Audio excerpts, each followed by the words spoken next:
If you want to fix this problem on Facebook, the first click settings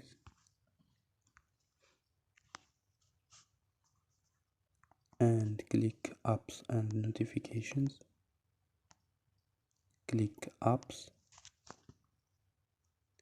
search Facebook or Lite, Facebook Lite.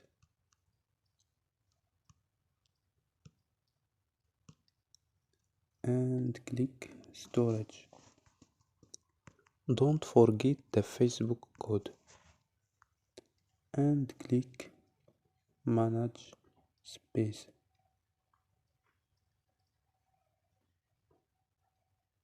After click OK or click delete data.